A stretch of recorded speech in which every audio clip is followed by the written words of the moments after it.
Nancy's husband Patrick was 15 years her senior. She didn't want to marry him, but her parents insisted. What is a woman's purpose? Nancy's mother, Rebecca, had indoctrinated her since childhood. To bear children and obey her husband. Arguing with her mother was futile and only made matters worse, but Nancy tried. "What if I don't want to get married? I'm only 15, she protested. Rebecca sighed. "I'm not suggesting you should marry now. When you turn 18, your father and I will decide whom you should marry." "And what if I don't want to marry at 18? What if I want to study, work, become a programmer or an architect or start my own business?" Nancy retorted, earning a smack for her audacity. It wasn't particularly painful, but it was hurtful and humiliating. "Where did you get such absurd ideas? An architect? Ridiculous! Who would hire a woman?" Her mother sternly rebuked her. "A woman's place is to keep her home orderly and raise her children." "But you work yourself," Nancy countered, fighting back tears. Rebecca sighed again. "I only work because there's no place in our village where your father could earn a decent wage." Nancy's father was a school bus driver. Each day he transported children from neighbouring villages to school and back. His job was considered respectable in their community, and his consistent pay was a bonus. However, his salary was insufficient for Nancy's mother to be a stay-at-home mum. So, Rebecca worked as a saleswoman in the local store, a job she didn't enjoy. Her moods often reflected her interactions with customers, and since the store was the only one in the village, locals had to tolerate her occasional rudeness. Rebecca's only source of happiness and hope was her daughter. Her dream was to marry her daughter off to a wealthy man, thinking it might benefit her too. Nancy was a beautiful girl, with long, thick, golden hair and big black eyes framed by fluffy eyelashes. And she met her future husband Patrick before she turned 18. On the day they met, she and her mother were in the city to buy a graduation dress. "How quickly you grow up," sighed Rebecca, sorting through the outfits. Though simple, the dresses looked stunning on Nancy and enhanced her natural beauty. "Well, you look wonderful. Everything suits your face. You could take all of these outfits," the saleswoman complimented. She was a short, plump woman in her 40s with a ruddy complexion. Obediently, Nancy tried on one outfit after another, twirling in front of the mirror for her mother's approval. She was indifferent about what to wear to the prom. Firstly, her mother would insist on buying what she preferred. Secondly, her parents had rejected her plea to continue her studies. They had already compiled a list of potential suitors and planned to address this matter seriously once Nancy graduated. "Prom?" A pleasant male voice suddenly sounded near them. Nancy turned around.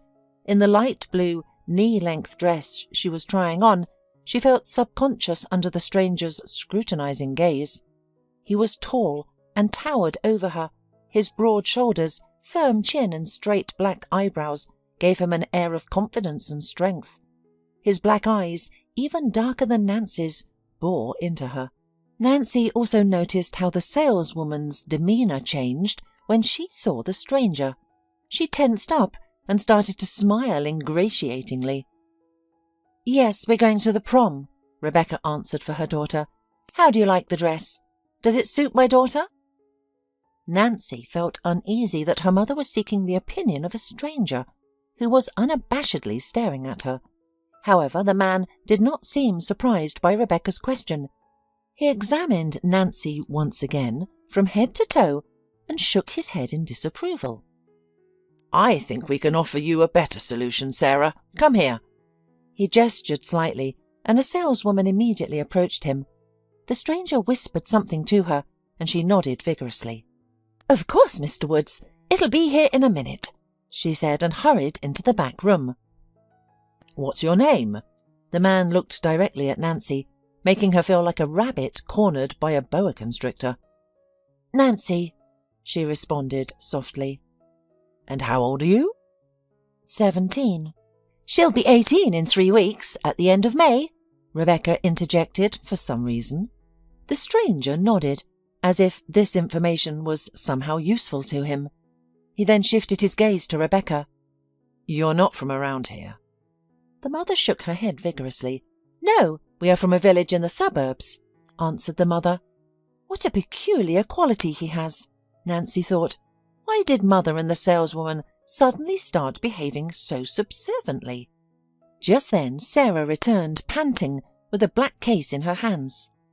"Here, Mr. Woods, I got it," she said cheerfully, but not naturally to Nancy, nodding towards the dressing room. Nancy noticed Mr. Woods and her mother watching her expectantly too. It seemed she had no other choice. Upon seeing the dress, Nancy immediately realized that it was far superior to the ones she had tried on earlier. The fabric, tailoring, even the smell suggested it was at least 10 times more expensive. As Nancy stepped out of the dressing room, she heard her mother gasp in delight. Yes, the dress was a dream. Made of smooth red silk, it fitted snugly and fell almost to the floor, flaring out like a blooming flower. The narrow straps accentuated the girl's shoulders and collarbones without being provocative. Nancy thought any movie star or royalty would be proud to wear such a dress.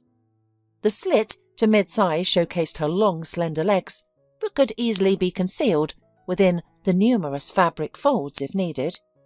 "This must be worth as much as my parents earn in 2 months," Nancy thought, slowly turning in front of the mirror.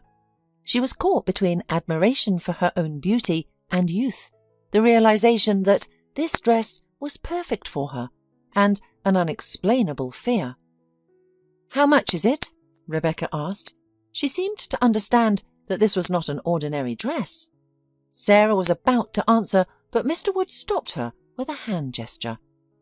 "It's a gift," he replied, "provided you invite me to the prom." "Oh, of course," Rebecca replied hastily, seemingly in disbelief. The man nodded, seemingly confident in her response. He then turned to the saleswoman. "Sarah, let's pick out some shoes."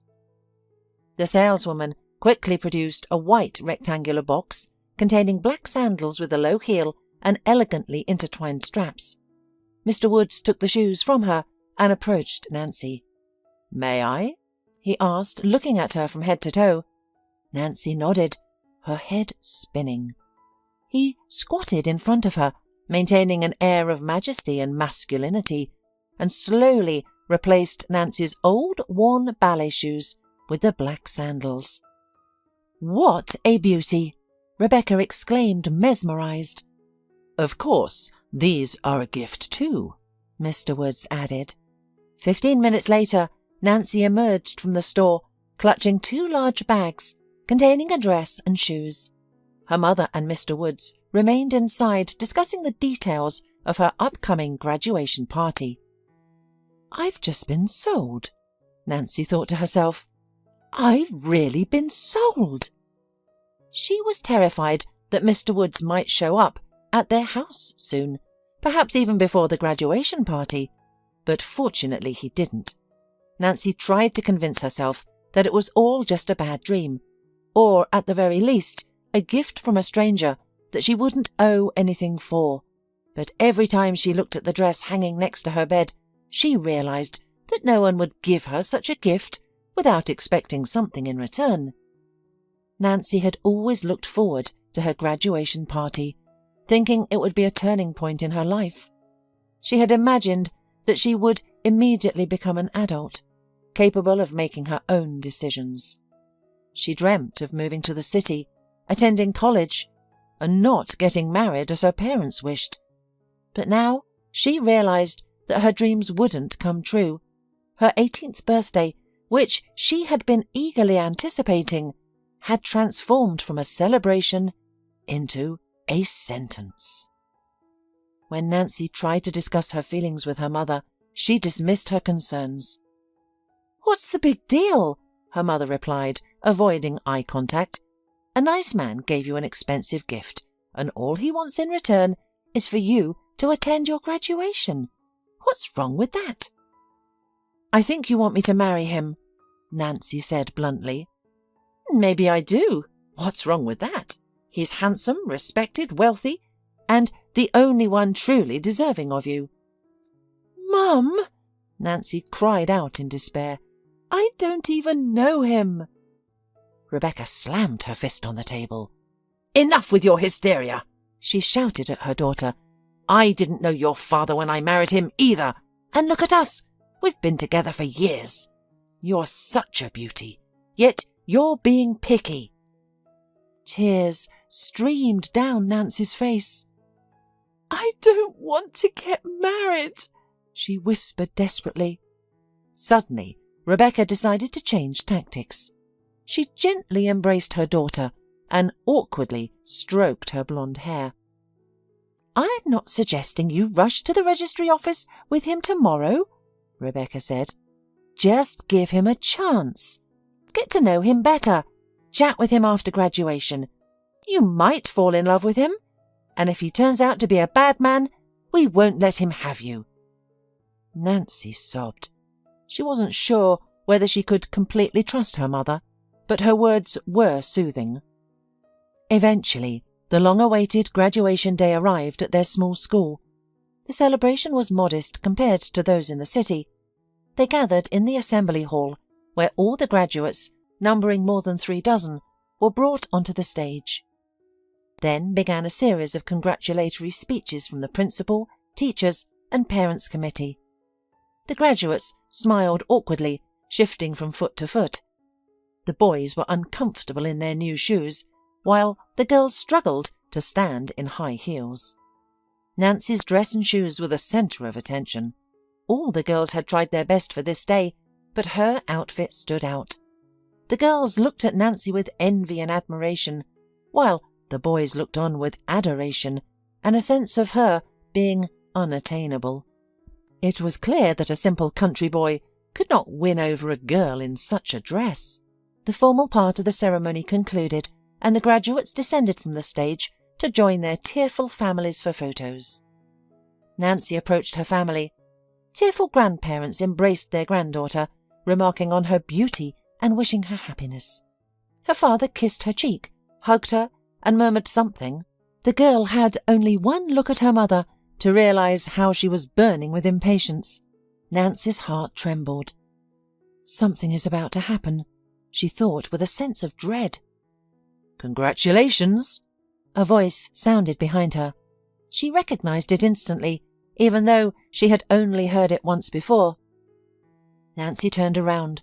Patrick Woods stood before her in a flawless black suit and a snow-white shirt, offering her a bouquet of white lilies. It felt as if everyone in the room was looking at her. Thank you, she responded, accepting the bouquet. You look absolutely stunning, Patrick complimented. Thank you. All thanks to your dress and shoes, her mother interjected. They only emphasized what was already flawless, Patrick replied. All this time he did not take his eyes off Nancy. She was scared, yet a new feeling of excitement and pride emerged. He chose her from everyone else, and now everyone was looking at her, standing in the most beautiful dress in the world. Patrick and Nancy's wedding took place on the last day of summer. Patrick covered all the expenses. The celebration was held in a luxurious restaurant, likely the biggest in the city. Nancy was awed by its beauty and grandeur. Her parents stood by, stunned. Rebecca looked around the luxurious hall, seemingly unable to believe what she was seeing. Nancy sat next to her husband, trying to understand her feelings. Everything had happened too quickly. Just a few hours ago, she had met Patrick's relatives. All the men in his family resembled him, tall, sturdy, with black eyes and dark hair. The women were alike, only more graceful. It struck her that Patrick's family wasn't surprised by the quick wedding, nor were they bothered by not knowing the bride. Nancy sat in her stunning white lace dress, afraid to move. Everyone came up to them, saying congratulations and wishing happiness and prosperity. Nancy smiled, accepted their good wishes, and felt like a beautifully adorned doll or puppet placed here to fulfill a certain role. the role of a beautiful bride, the role of a young wife. She was a girl who could be dressed up in an expensive, luxurious wedding dress and shown off to everyone. Look at her. But what is she like? Who is she? No one had asked her this question, not even Patrick. He seemed to have simply bought her from his parents. He saw her and claimed her, as one might a coveted item in a shop window. Nancy then realized that she didn't even know what kind of man her husband was. Yes, he had a certain intimidating allure. She noticed how other women gazed at him with awe and admiration. Even during their wedding, their eyes filled with envy. Nancy understood that he was a catch in every sense. Handsome, strong, intelligent, wealthy. But these were just qualities listed off. She didn't know who the man behind these words truly was. Patrick took her to his apartment, which was nothing like the small village house Nancy had lived in all her life. Everything in this new home frightened her. She was scared to touch anything, fearing she might break something. She suddenly felt like a terrified little girl, which in reality she was. A week later, her husband said, "Stop behaving like a guest in this house. You are the mistress here, and everything here will be as you wish." After these words, Nancy felt better. She had learned how to cook and clean, and she had now begun to use these skills. She didn't have much else to do, as she was just a wife and a homemaker. Nancy had no friends in the city, her parents were far away, and she didn't even apply to college. She once thought while standing near the stove and stirring a pot of borscht, "Is this really the life my mother imagined for me? Will my life only consist of this?" Days, weeks, and months passed, and nothing in Nancy's life changed. She settled more comfortably into the house and managed her duties as a homemaker and young wife more effectively.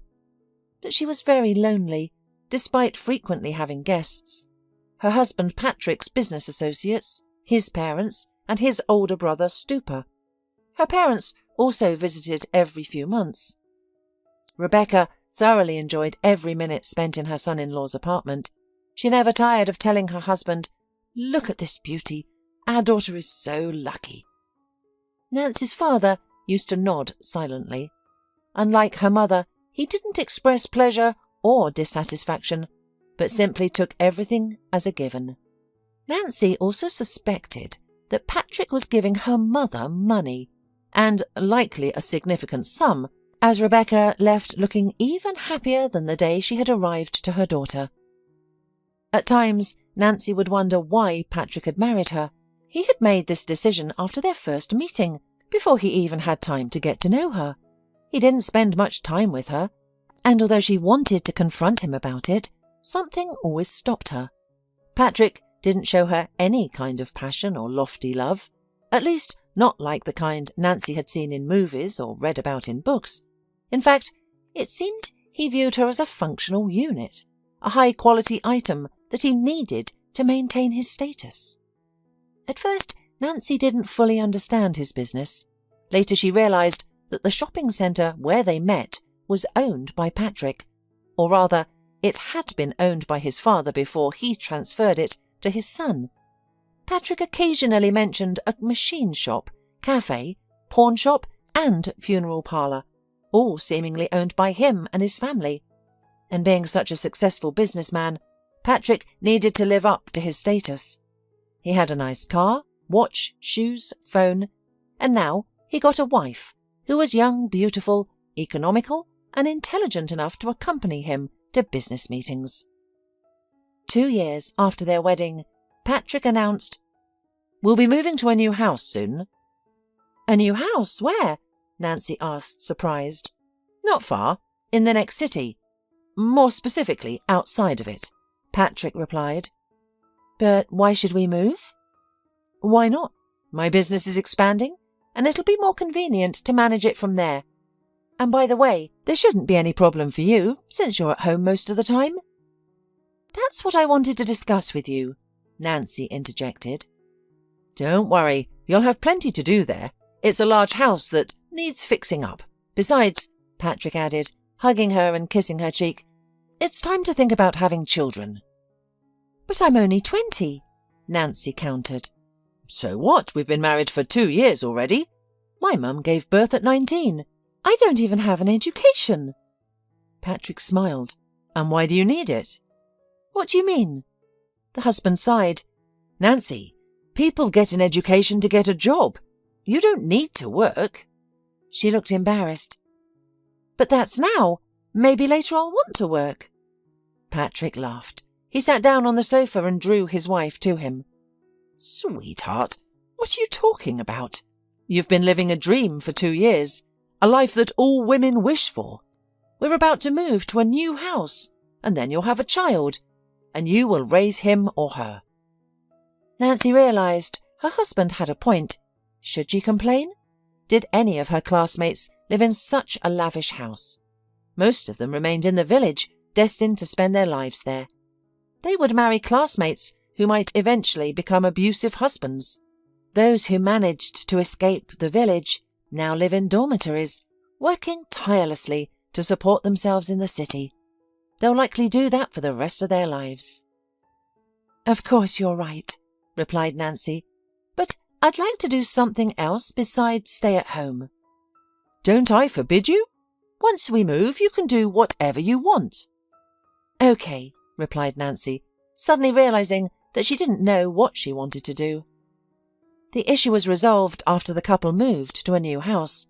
The neighbouring city was further than Nancy had anticipated, and the house was not in the city, but in a settlement an hour's drive away.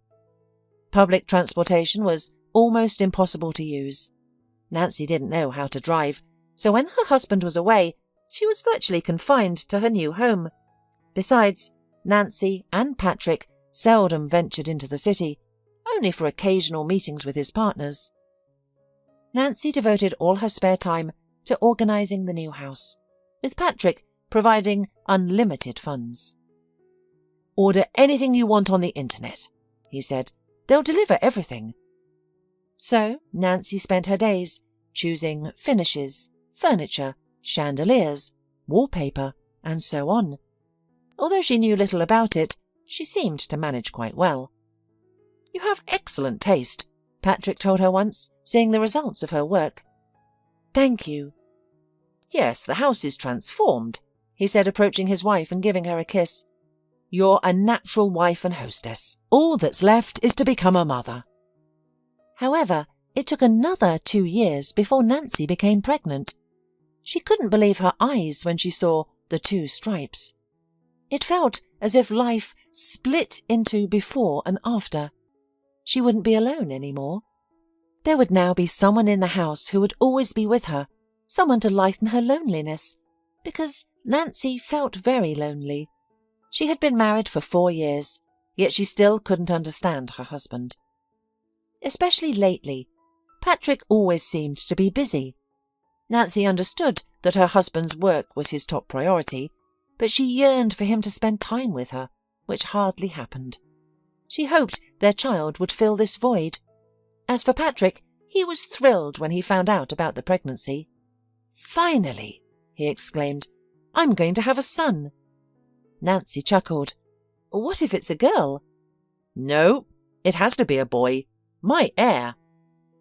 However, they ended up having a daughter, Bonnie. Patrick was happy, but Nancy could tell that he would have been even more excited if he had a son. After Bonnie's birth, Patrick's life remained mostly unchanged. He still spent most of his time at work, while Nancy was left to care for their daughter, always worried she might do something wrong and feel utterly exhausted. Things became slightly easier when her parents came to stay for a few weeks. She hadn't seen them for over a year and was thrilled when they'd visited her. "My girl, how you've grown!" exclaimed Rebecca. "And what a wonderful house you have." Her father approached Nancy, giving her a hug and a kiss. "And who is this little one we have here?" Rebecca asked gently, looking at Bonnie lying in the cradle. "She looks a lot like you," added the grandfather. Nancy felt more at ease with her parents around, less lonely, although she didn't dare to express her true feelings because she didn't want to dampen their happiness. Rebecca was thrilled when she learned that her daughter had furnished the house. "You're very talented, my girl," she said. "It's very cosy and beautiful here." "Simply fabulous," Dad added. "How wonderful that you live in such a beautiful place." "You're lucky to have such a good husband," Rebecca sighed. Nancy nodded. "That's true, but sometimes I feel lonely here." "You're not alone now," her mother replied. "Believe me, you can't get bored with a small child, and if you do, you can always have another one. And a third," the father joyfully added, and they all laughed. A cold chill ran down Nancy's spine. She loved Bonnie more than life itself, and had accepted her fate next to Patrick. But was she destined to only be a wife and mother, trapped in this beautiful house? What would become of her once the children grew up and left? Patrick would still be a businessman, the head of the family, and she? Just an empty shell. A few days after celebrating Bonnie's 2nd birthday, Patrick announced, "By the way, soon you and your daughter will have some company."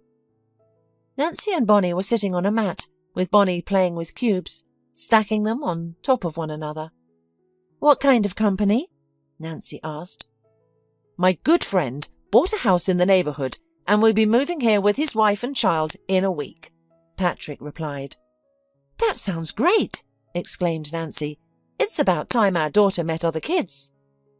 "They have a son, the same age as Bonnie," Patrick added with a change in his voice tone. Nancy squirmed, aware that Patrick wanted a son. He had often suggested having another child, but she wasn't ready yet. The only thing constraining Patrick was a doctor's advice, recommending Nancy to wait a few more years before having another child. "Are they visiting us?" Nancy asked.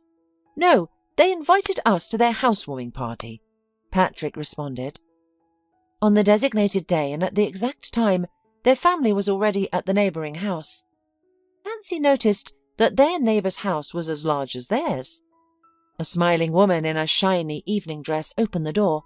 Seeing her, Nancy regretted her simple attire of black jeans and a white T-shirt, having thought it was just a casual visit to the neighbours, not a social gathering. "Hello," the young landlady shouted cheerfully. "Come on in." She appeared to be a little older than Nancy, slender, tall, with long red hair and blue eyes. It seemed she was more comfortable in public than at home. However, Nancy hoped they could still be friends. The house was large, spacious and luxuriously furnished, a little too much for Nancy's taste. "My husband will be here soon." Then she slapped her forehead with her palm. "I'm so absent-minded. I didn't even introduce myself. I'm Joyce." Nancy nodded and smiled. "Nancy, nice to meet you." "And this must be Bonnie." "Yes," Nancy replied. "My son Tony is over there." Joyce pointed towards the back of the room. Nancy brought Bonnie to the boy and made sure that they got along, looked at each other with smiles. At that moment, Joyce's husband Brian entered the living room. One look at him was enough for Nancy to realise that Brian was similar to her husband. Although he didn't resemble Patrick physically, except for being tall, he had the same determined and firm look. However, he also had something hard, cold and strong about him. I wonder if Joyce also doesn't know him, just as I don't know Patrick, Nancy suddenly thought. Or do they have a real family with a warm and trusting relationship? "Is everyone here?" Brian cheerfully asked. "Then let's go to the table." When dinner was nearly finished, Nancy said, "Everything is delicious. You're a great cook." Joyce laughed. "Thank you, but it wasn't me. We hired a chef today." "Oh," was all Nancy could say. "Very convenient." The idea would never have occurred to her. She was used to doing everything herself, even when she was exhausted. Joyce, on the other hand, didn't seem to like difficulties. The men stood up from the table. "We're going to have a smoke and discuss business in the study," said Brian. "You girls have fun?" Joyce gave him a dazzling smile. "Don't worry about us." When the men left, Joyce filled 2 glasses with pink champagne, almost to the brim. "Let's move to the living room," she suggested, handing 1 glass to Nancy. "It'll be easier to monitor the kids from there." The children were happily occupied. Bonnie was expecting a large plush dragon, while Tony was busy stacking multicoloured rings on a pyramid. "They seem to be getting along well," Nancy observed with a smile. "I hope we can too," Joyce responded. "Otherwise, I'm bound to die from boredom here." She raised her glass for a toast. Nancy responded in kind and they drank. "How do you manage living here?" the new neighbour continued. "I'd go insane in such isolation." "I have Bonnie for company." "Well, I adore my son, but sometimes I crave adult conversation, and my husband isn't much of a talker." Nancy grinned. She was growing fond of Joyce. "Mine neither," she sighed. "That's the price to pay for a quiet, nourished and safe life," Joyce said thoughtfully, her cheeks flushed and her beautiful red curls slightly dishevelled. "Living in the middle of nowhere, taking care of the house and the baby, keep yourself in shape, be always flawless in front of your husband's partners, pretend you don't know about his mistresses," she continued. "All this just to avoid working for mere pennies like my peers, and to be able to afford beautiful clothes and expensive cosmetics."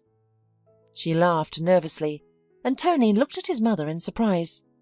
"It's all right, sweetheart," Joyce reassured him. "Mummy's just a bit more relaxed today." "Mistresses?" Nancy asked. "Does Brian cheat on you?" Joyce waved her hand dismissively. "They all cheat." "But you're so beautiful." "And so are you. They all choose beautiful partners. They don't settle for less," Joyce said, and took another sip from her nearly empty glass. "I don't understand," Nancy said. "You have a wonderful house, a beautiful son. You're a real model. Why would Brian cheat on you?" Joyce looked at her with surprise, as if Nancy had asked about some elementary things. "How many dolls does your daughter have?" she asked suddenly. "I don't know. 15 or 20, I guess." "Are they all pretty?" Yeah." She had no idea what Joyce was trying to tell her. "Does your daughter always play with one or different ones?" "It depends on her mood, but in general she likes variety. She'd get bored with one thing quickly." "Exactly. Don't you see the truth?" she asked. "To our husbands, we are just dolls. They would tire of playing with just one." "But I'm his wife, not just some girl. We've been together for almost 5 years." Joyce grinned. "And what attracted you to him? What does he know about you, other than your beauty? Does he ask you about your dreams? Does he know your favourite book? Does he surprise you with special gifts?" Nancy bit her lower lip, her mind flashing back to the day when she tried on a beautiful dress for prom, and Patrick looked at her with a scrutinizing gaze. "I don't know," she said quietly, "but he chose me to be his wife for some reason, didn't he?" "Because you're the right fit. It's like buying milk at the store. If it's out of stock, you buy any kind, choosing the best option based on price, quality and flavour that's available." "So you and I are just the right ones at this moment?" "Yes. Brian knows that I'm a good wife, that I'm suitable to show off to his rich friends, that I can organise a dinner party, and that I won't pick at my teeth with my fork in a restaurant. He chose me just like he chose his car or the tie for his new suit." At that moment, male voices were heard nearby. Joyce perked up. "Here come our boys," she said in an entirely different, clear voice. "We've been missing you guys." This conversation with the new neighbour lingered in Nancy's mind. She realised that Joyce's thoughts echoed her own suspicions, which she had often brushed aside due to fear. The only thing she didn't want to confront was Patrick's potential infidelity. Although he didn't show her much passion or tenderness, he had been a good husband over the years. He gave her expensive gifts, flowers, never monitored her expenses, was polite to her parents, and even occasionally asked her about her well-being. The thought that Patrick might have another woman, or even women, disgusted Nancy, so she tried to banish such thoughts from her mind. Meanwhile, communication with Joyce began to improve. She came to visit the next day with Tony. "I'm sorry I'm coming so soon," she said. "It's just terribly boring at home." Nancy smiled. "I'm overjoyed you came. I don't have much to do here either. Bonnie has grown up, and I'm not as busy now as I was the first year after her birth." "Oh," said Joyce. "Will you show me the house?" "Sure." Joyce admired the interior. "Who designed this? It's perfect. Did you see my place? It's a nightmare. It cost a lot of money, and it's just awful." "I did it all myself," Nancy confessed. "You did it yourself?" Joyce was aghast. "So you're a designer by education?"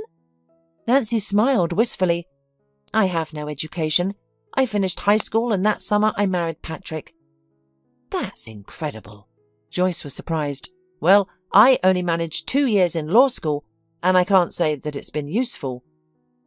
Later, as they sat in the living room drinking tea with homemade cookies, Joyce provided a suggestion. "Maybe you could make my house look this cool?" Nancy was surprised. "You just moved in and renovated it, didn't you?" "You said it yourself. You had spent so much money." Joyce casually waved her hand. "Money isn't a problem." "Don't worry about it at all. Brian lets me spend as much as I want." She smiled, revealing her perfectly white and even teeth. "We have to have some fun in this life, don't we?" "Okay, I'll think about it," replied Nancy.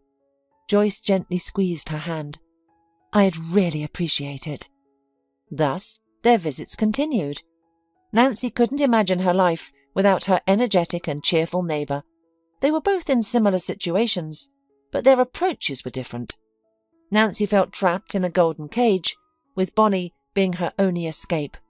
Joyce, although in a similar position, made her cage as comfortable as possible and indulged in all available luxuries. Almost every day, Joyce arranged for a car with a private driver for city trips. She started to take Nancy and Bonnie along. Joyce could drive herself, but only when she was in a good mood and not intending to drink, which wasn't often. Thus, for the first time in 5 years, Nancy began to experience the joys of a luxurious life. They went shopping, buying extravagantly expensive but beautiful items. They dined in restaurants with children's rooms where Bonnie and Tony would spend time. Joyce also introduced her friend to beauticians and masseurs. "I see Brian's wife has been a good influence on you," Patrick told her one evening. "Why?" Nancy asked in surprise. Her husband shrugged and removed his shirt. "You seem happier, more cheerful. I like it. I'm going to shower." He left, and Nancy, out of habit, picked up his shirt to put it in the laundry basket. An unfamiliar scent hit her nostrils. It was a feminine perfume, but it wasn't hers. She brought the shirt closer to her nose. It definitely smelled like perfume. "No," Nancy thought, "I must be imagining things. I shouldn't have sampled so many perfumes at the mall today. Some of the scent must have lingered in my nostrils." She quickly tossed the shirt into the washing machine and started it. This incident was the first time Nancy sensed something was off. After that, she started noticing more things. The faint smell of wine on her husband when he returned late from meeting friends, even though she knew Patrick only drank whiskey with them. The perfume scent she had once detected was appearing more frequently and couldn't be explained by her visits to the mall. A few times she noticed long dark hairs on his jacket, but most significantly, she sensed a change in Patrick's behaviour towards her. He had never been affectionate, but now he seemed even more distant. They barely spoke, despite not being in conflict. Sometimes Nancy felt as if he had stopped noticing her, like one might overlook a broken TV gathering dust in a corner. One evening, Patrick was late to work again. She had already put her daughter to bed and went to bed herself, but sleep did not come. "We need to talk," thought Nancy, "because I can't go on like this." However, the prospect of such a conversation didn't please her either. None of the options seemed to promise a good evening. "Perhaps Patrick will deny it, saying that I'm imagining things, then everything will remain the same, except that I will continue to doubt him. Or he'll confess, which is even worse. Then I either endure his cheating for the rest of my life or get a divorce. And where will I go with a little daughter? To my parents in the country? I don't think they would be happy about that. And I, without an education, can hardly find any work to support myself and Bonnie. Is pretending that nothing is happening, like my friend does, the only option left? Nancy tossed and turned, unable to sleep. She got up and decided to work on the sketches for Joyce and Brian's new house interior, but her notebook with the ideas was left downstairs in the living room. Upon going downstairs, Nancy noticed the light on in her husband's study. Judging by the voices coming from over there, he wasn't alone. She quietly approached the door. "Are you sure?" a familiar male voice asked. It was Brian. "Yes," her spouse replied. "It will be a boy." "Wow, congratulations." There was a chinking sound like glasses toasting. Nancy decided not to go in and stopped outside the slightly ajar door. "And what are you going to do with Nancy? Divorce?" Brian asked. "Divorce might be a problem. When I married her, I foolishly forgot to draw up a prenup," her husband admitted. "Oh boy." "Yeah, now she can take half of my property, especially with a small child. You know, the court always sides with the mother in these cases." "Do you think she'll sue? She's a simple rustic woman," Brian asked. "Do not underestimate her. After so many years with her, I still don't know what's going on inside her head." "Just like I didn't understand what's inside of you," thought Nancy. "Then you only have one way out," said Brian thoughtfully. "What do you mean?" His interlocutor didn't understand. "Well, think about it yourself. You have a new favourite woman who carries under her heart a long-awaited heir, and you can't divorce a wife who only gave birth to a daughter." Nancy clamped her mouth with both hands. "Are they really saying what I think they're saying?" she blurted out. "An accident?" asked Patrick. "Yes, that would be perfect. I'll give Bonnie to her grandmother to raise." The clinking of glasses sounded again. Nancy became afraid.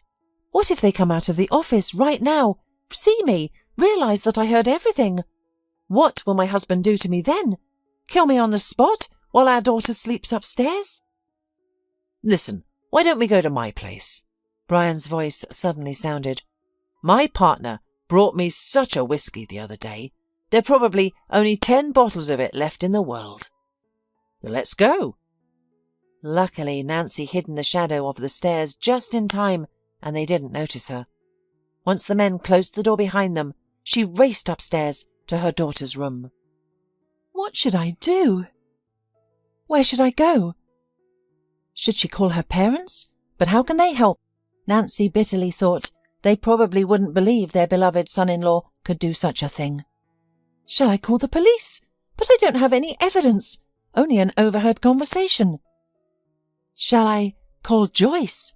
She's probably asleep by now. But can she help me? What if Brian threatened her too? I need to run. Get out of here as quickly as possible. How much time do I have while Patrick and Brian drink their whiskey and plan? An hour or two? Once they finish their drinks, Patrick will have made his decision, and I won't have time to think. If I'm going to run away, it has to be now. There was no time to think. Nancy quickly changed into a t-shirt, jeans, sneakers and a jacket. The weather was warm, but it was best to dress more securely. She packed the necessary clothes for herself and her daughter into her backpack, along with the jewellery her husband had given her, and some cash. Unfortunately, it wasn't much. She didn't take her cards or her phone, knowing Patrick could track them. The most challenging part was getting Bonnie out of bed and dressed. "Mummy?" the girl asked sleepily. "Don't worry, sunshine," said Nancy, slipping boots onto her feet and buttoning up her jacket. "We're just going for a walk." She cradled Bonnie in her arms. The child seemed to have fallen back to sleep. "Where to now? We can't go through the settlement. The guards will spot us. There's only one way left. The forest. It starts behind our yard and will shorten the journey to the city. We'll probably have to walk all night, but I'm ready for that. It's warm outside and the moon is almost full. Large predatory beasts are unlikely to live in the forest this close to human habitation. At least it's better than staying at home with a man who casually discusses my death over a glass of whiskey. Joyce was right. We are just accessories to our husbands. Things. The suitable things. And when Patrick found someone more suitable, someone who'd bear his son, he decided to get rid of the woman that he no longer needed. Nancy didn't know how long she walked through the forest like this, an hour, 2, or even more.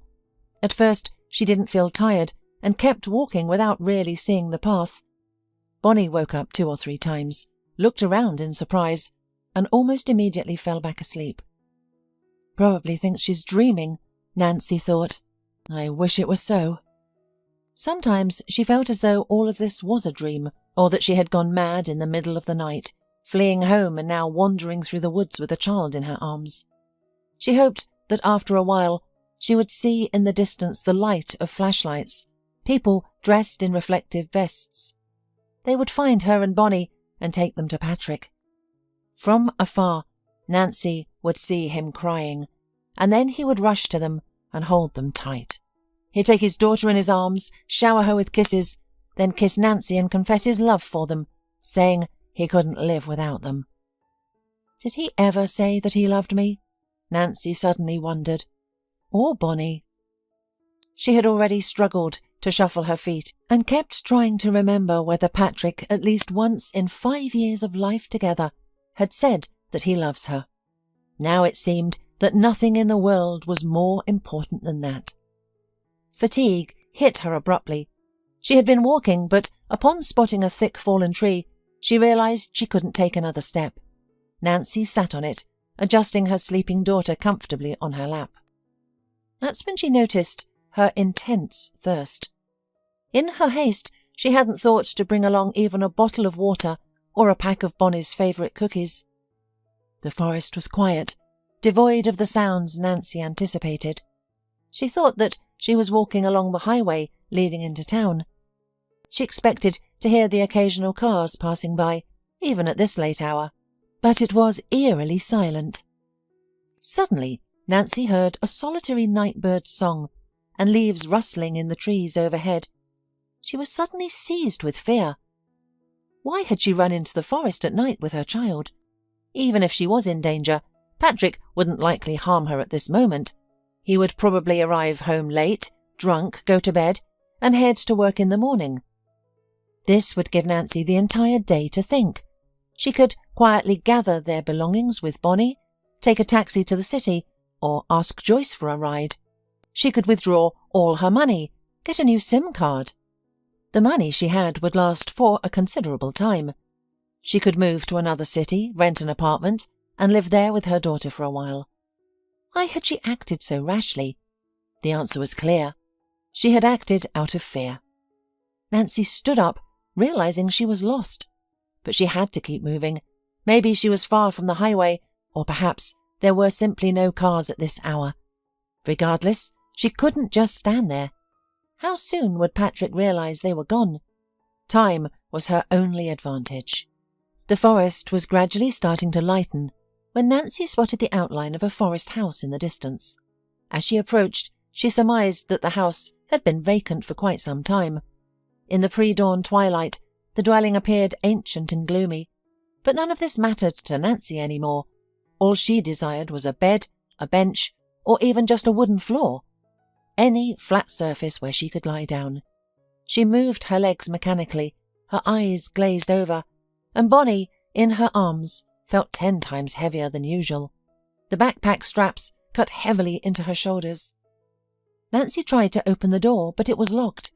She mustered all her strength and tried again, to no avail. All right, she decided. I'll just rest here. Without even removing her backpack, she sat down on the porch next to the door, held her daughter closer, and closed her eyes.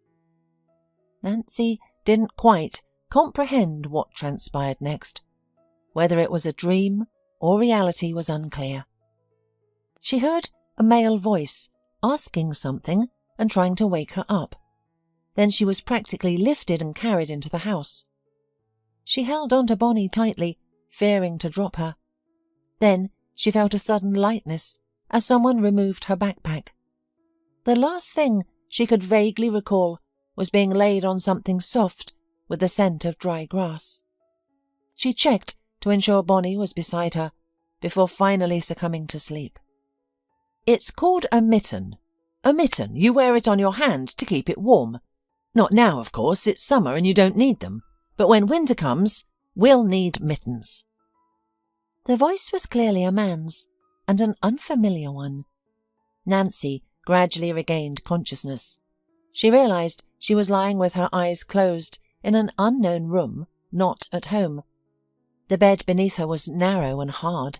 The events of the previous night slowly started to resurface in her memory.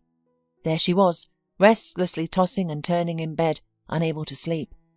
Lights and voices echoed from behind her husband's study door. The dark forest, faintly illuminated by the moonlight, flickering through the foliage. "Bonnie?" Nancy abruptly sat up on the bed and opened her eyes. "Finally! Your mother is awake too," the same male voice said. Her daughter was sitting on the floor, a large, furry, brown, knitted mitten in her hands, which she was examining. Bonnie noticed her mother watching her and smiled happily. Beside her daughter sat a strange man. He was tall and broad-shouldered, with light red hair, a dark red beard and green eyes. "Are you awake?" he asked cheerfully. "We've been waiting." Light was streaming through the window. Nancy realized she must have slept for quite some time. "What time is it?" she asked. "Almost 2 p.m.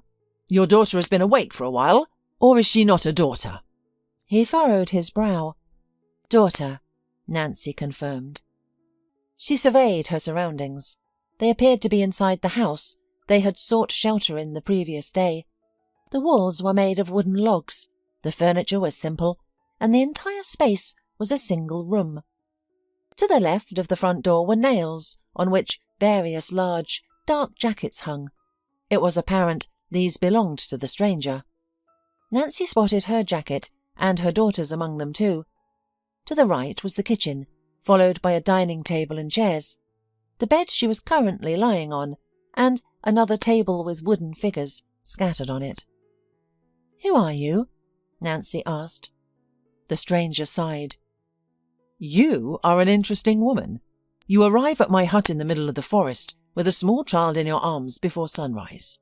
You faint, sleep for half a day, and when you wake, your first action is to inquire about my identity. And I am just a recluse, living my own life." Nancy sighed.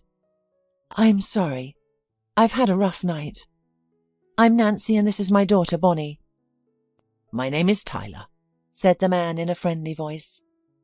"Nice to meet you. Are you a woodsman or something?" "I just live in the forest. No one appointed me to this role and I don't receive a salary." Nancy shifted her legs, suddenly aware of aches and pains throughout her body, her neck, back, and shins. She began to massage her neck gently. "Do you live in the woods all alone?" Tyler smiled and affirmed it with nodding. "That's strange," Nancy said quietly to herself. It says the woman who ran all night through the forest with a child in her arms," he retorted. Nancy turned serious. "Do you know how long I was walking?" "It's not difficult to guess. You are, as you might say, deep in the woods. It's at least a 2-hour walk from here to any road. Your shoes and the way you passed out on the porch tell me that. By the way, would you like to wash up and eat?" Nancy nodded. "Let's show you everything." Nancy hesitated, glancing back at her daughter. "She'll be all right," sighed the housemaster, catching her look. "We've been playing for hours, and I fed her." "Thank you," Nancy replied.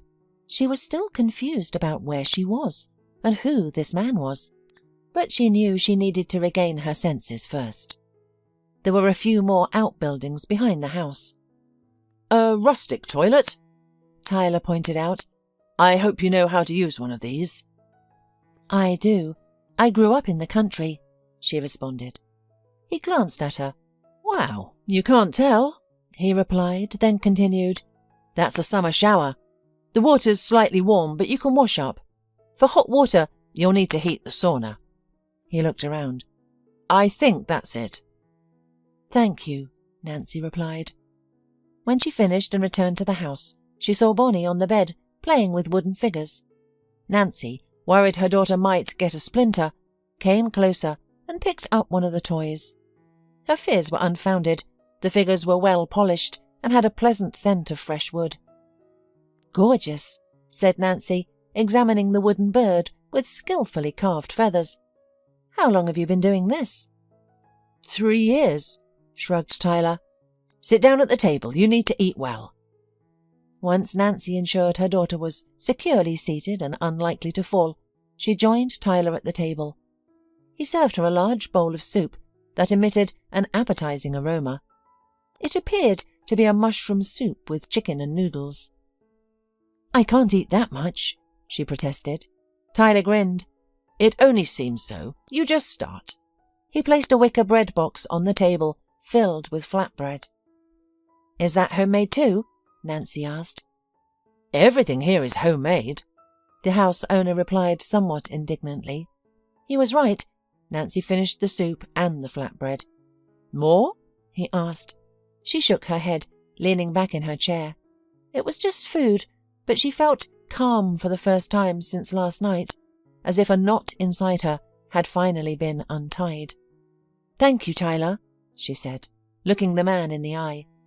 "I don't know what led me to your house, but I do know that without you, we wouldn't have survived." "Oh, come on. Who wouldn't help in a situation like this? You should tell me from whom you were running from. What kind of monster made you think it was a good idea to dash through the woods at night with a baby in your arms?" Nancy brushed away a tear that had suddenly appeared with her sleeve. "My husband." Usually, Nancy was not known for being overly trusting, but now she herself didn't know what was wrong. Whether it was the stress taking a toll, she was just too tired to keep everything bottled up, or the man with kind green eyes sitting across from her inspired such immense trust. She had told him everything, her life story, especially in detail, from the moment of the first meeting with Patrick to the moment she fainted on the porch of his forest house. Tyler listened attentively, frowned, sighed, and only occasionally asked clarifying questions. When Nancy finished, he asked, "And what was your plan?" "Survive, and then we'll see." "Well, you survived the first night relatively well. What's next?" "I don't know. I suppose we should get to town. Then we can go to my parents' house." "Do you think your husband will be looking for you and your daughter?" "Of course." "Where's the first place he's going to go?" "To my parents," Nancy said and rubbed the bridge of her nose tiredly. "I don't know. We'll just need to get lost in the city. Hopefully, considering his money and connections." Nancy realized that Patrick could quickly find them if he wanted to. "I see.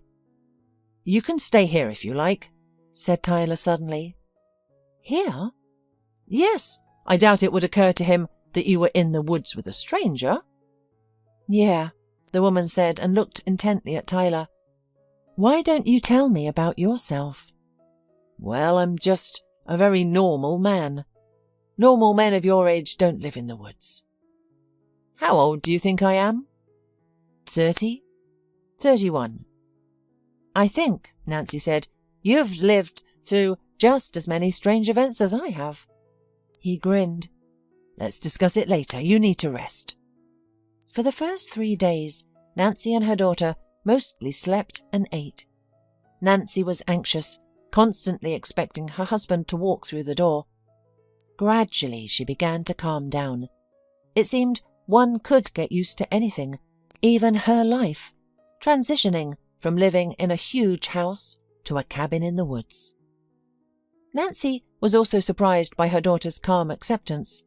Perhaps Bonnie was too young to comprehend the situation fully, or maybe she was not surprised by her father's absence, as she saw him rarely.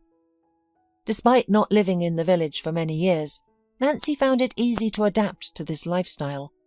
She was continually amazed at how Tyler managed to live comfortably in the simple forest house, seemingly needing little. She was particularly curious about the source of drinking water. The sauna and shower needed a lot of water too. "There's a nearby river," the master of the house explained. "I have a water pipe running from there." "We are drinking river water?" Nancy asked in horror. "Don't take me for a lunatic," Tyler took offence. "See that shed? There is an automatic filtration station inside. It's all safe." Tyler also maintained a vegetable garden, growing almost all the vegetables and berries that the climate allowed. He bought meat in the city and stored it in the basement. Out of curiosity, Nancy ventured down there and found it to be as cold as a large freezer, even in summer. "There's also additional room," Tyler said, "where I store all sorts of pickles and jams." "Wow!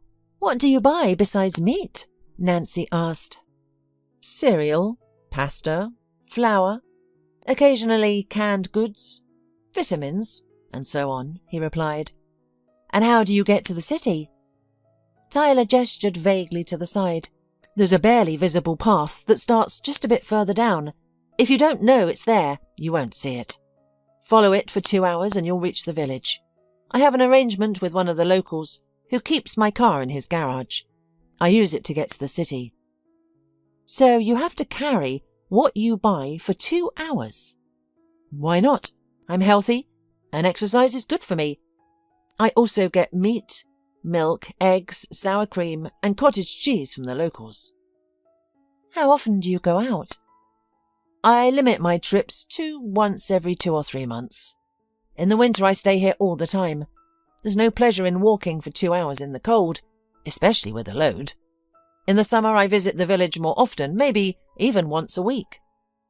"How do you keep yourself entertained, especially in the winter?" Tyler smiled. "Well, you saw. I make figurines out of wood. You're about to be very surprised, but we have internet here." "Internet?" "Yes. No civilization can hide from it. Look at what I'm about to show you." He pulled out a laptop, a cell phone, and a tablet from the closet. Although Nancy wasn't particularly tech-savvy, she recognized the devices from what her husband used and had a rough idea of how much they cost. The devices Tyler was showing her were clearly not cheap. The image of the mysterious forest hermit was getting more intriguing. "He clearly has, or at least had, a lot of money," thought Nancy. "Who is he hiding from? From criminal friends?" She resolved to find out. Despite the kindness Tyler had shown her and Bonnie, she would feel more at ease knowing more about him. Gradually, Nancy found herself taking on a share of the daily chores.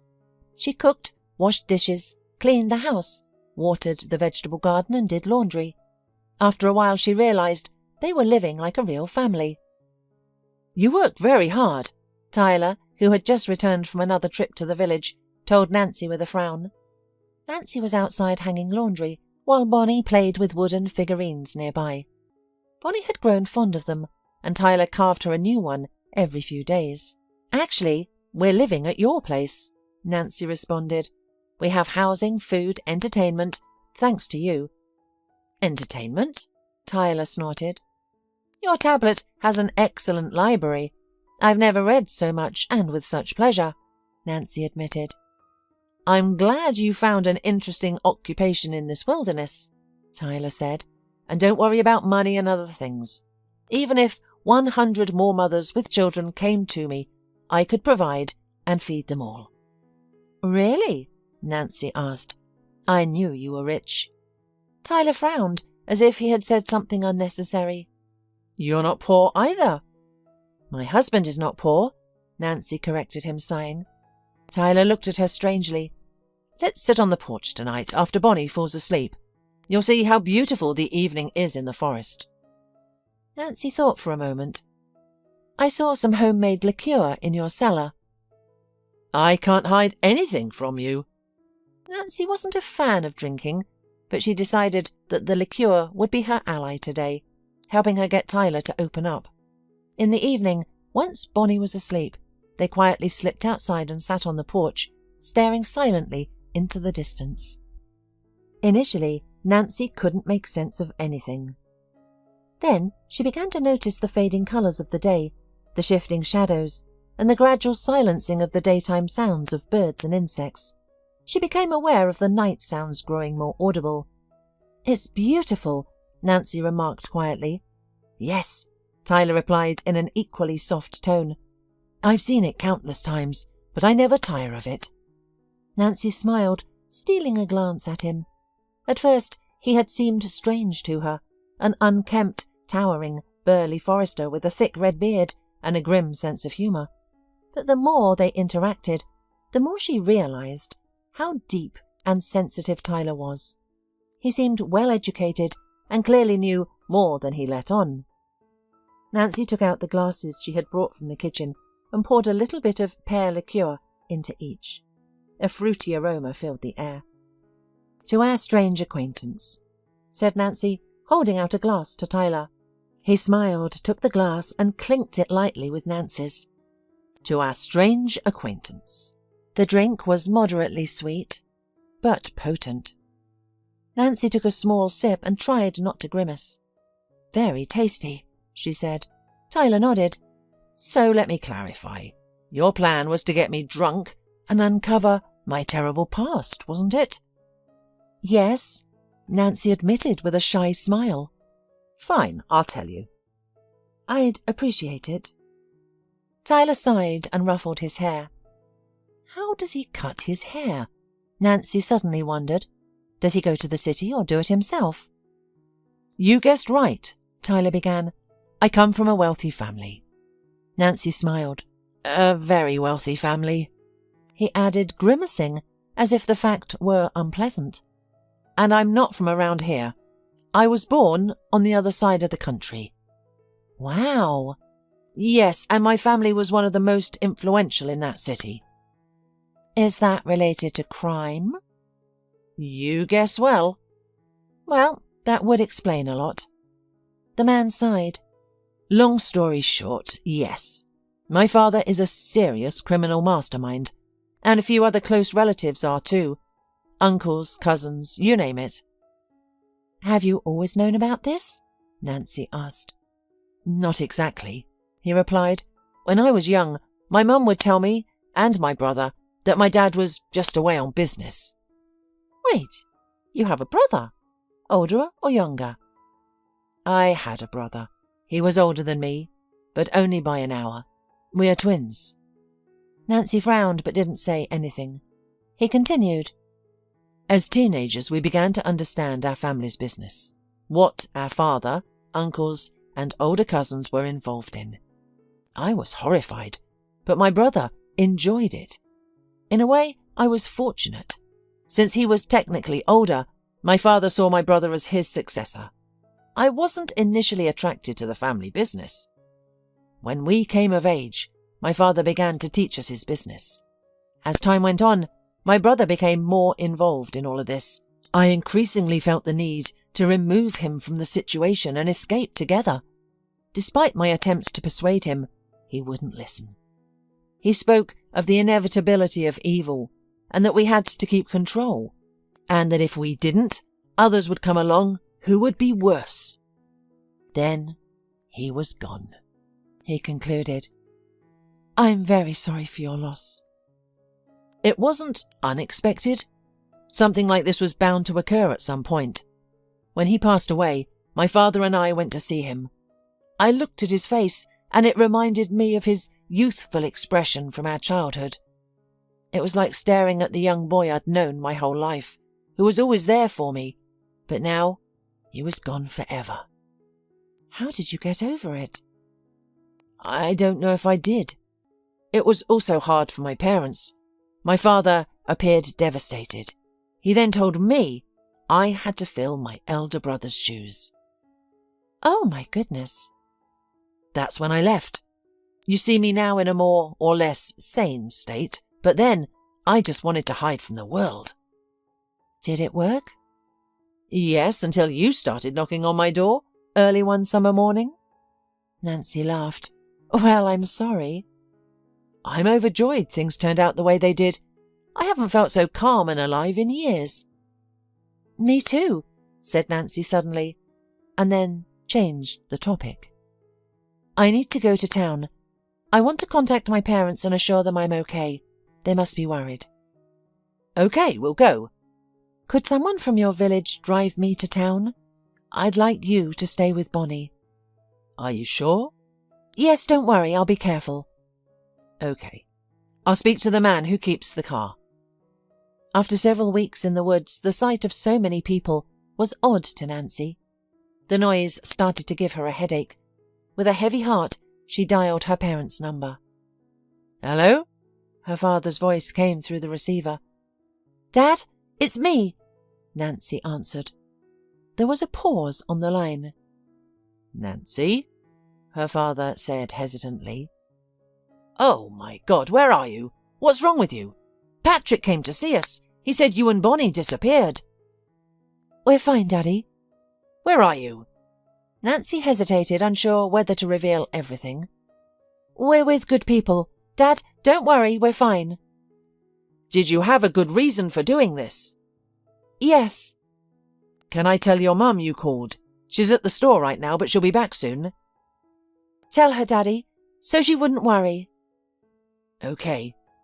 Will we see you?" "Sure, but I don't know when yet." "Oh, my daughter, I was so worried about you." For the first time, her father was talking to his daughter alone, without his wife. "I never liked your Patrick, but I never said anything against him because your mother was just happy. And when he came the last time, he looked so excited and nervous. I became frightened for you." Nancy listened to her father, goosebumps running down her back. "It's all right now, Daddy," she said. "Don't worry, I'll sort everything out." "Okay, daughter, if you need anything, you can always come to me." "Thanks, Dad. I have to go now, but I'll call you again soon." "Give my granddaughter a kiss for me." "Okay." After her conversation with her father, Nancy felt both calmer and more anxious. She was comforted by her father's kind voice and the knowledge of his support. Then she dialed another number. "Hi," Nancy said, not really expecting to be recognized. "Nancy?" Joyce sounded shocked. "You're alive! Thank God!" Her relief was really genuine. "Yes, I'm alive," Nancy confirmed. "I've already imagined the worst," sighed Joyce. "What happened? Can we meet? Do you need help? Money?" Nancy smiled, appreciating Joyce's concern, and they arranged to meet in a week. Nancy herself didn't know how the meeting with Joyce would help. She just realized she wanted to see her friend. Although she and Bonnie were safe with Tyler for now, she knew it couldn't last forever. She thought about this a lot.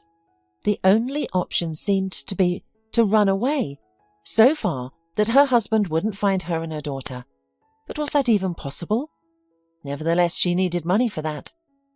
All her reflections led to the conclusion that it was best to stay here with Tyler as long as possible.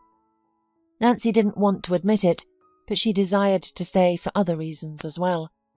She began to realize the vast differences between Patrick and Tyler, and most importantly, how different her feelings were for these two men. Patrick had always been a stranger to her. Looking at him, she wondered what he was thinking, what emotions he held. Tyler was entirely different. His warmth was palpable. She could feel it with every fibre of her being. Bonnie understood this as well. She trusted him easily from day one.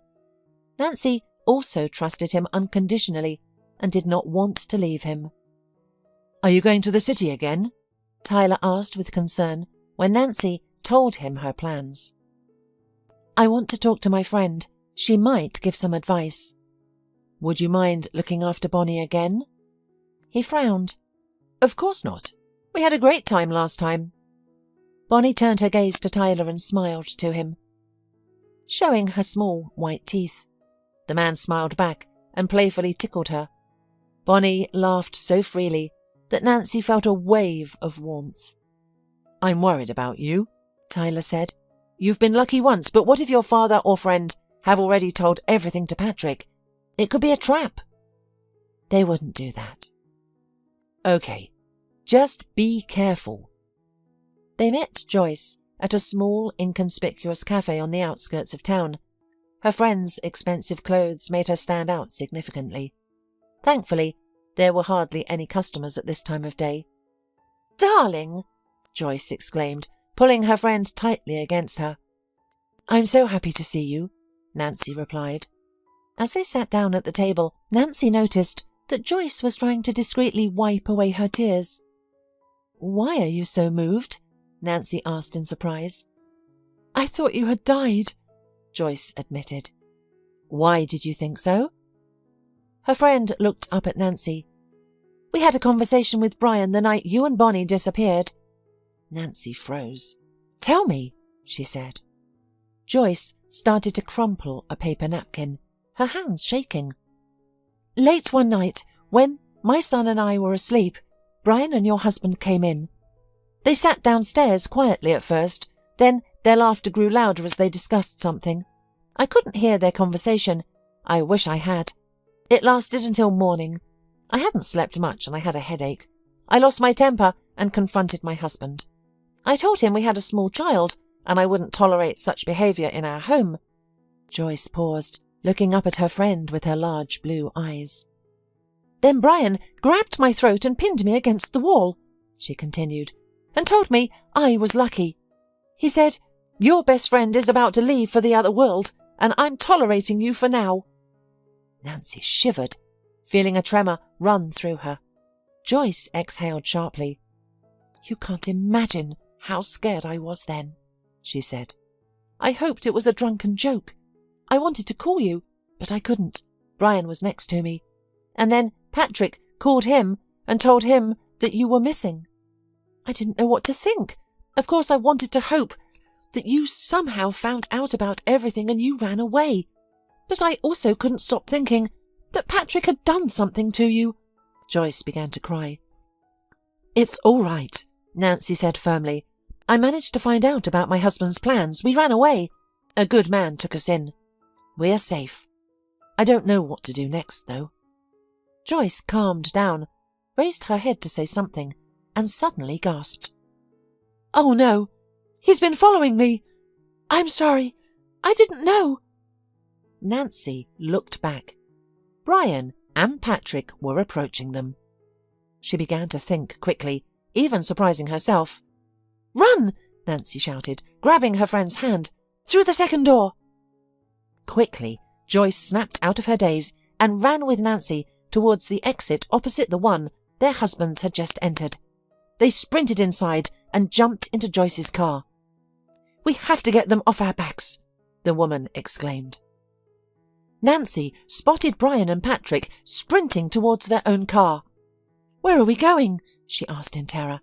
"We'll leave the city via the highway," Joyce answered confidently. "Then we'll lose them and figure out our next steps. We just need to buy some time." They drove surprisingly fast, but Nancy noticed they were being followed by a car driven by Brian. "Brian seldom drives himself," Joyce noted, "and I've taken extreme driving courses before. We can outrun them." Nancy desperately wanted to believe this. She was terrified of what Patrick might do if they were caught. Would he kill her on the spot? Kidnap her and lock her in a basement? Would he find out where Bonnie was and hurt Tyler too? She gripped the seatbelt so tightly it would leave marks on her hands. Joyce was recklessly driving on the highway, overtaking, cutting off, and even using the oncoming lane. Despite the initial caution, Brian began to follow suit when he realized they were falling behind. In the first moment, Nancy could barely comprehend what was happening. She saw a massive truck slowing down in the rearview mirror, and something seemed to change in the line of vehicles. "Oh my God!" Joyce exclaimed in horror, pulling over and stopping. 2 weeks after the funeral, as Nancy was packing her belongings, there was a knock at the door. "Come in," she called out. As expected, it was Joyce and Tony. Nancy and her friend hadn't seen much of each other in the past 2 weeks. There was too much to handle. "Almost packed already?" "Yes," replied Nancy. I mostly took personal items and things that Bonnie liked. Are you sure you're going to give up the inheritance? Patrick had parents and a brother. They can inherit everything. But Bonnie is still his daughter, Joyce said. Nancy grinned. He never considered her his heiress. We don't need his money. Joyce smiled. But I won't give up mine. Tony and I need it. Nancy came closer and took her hand.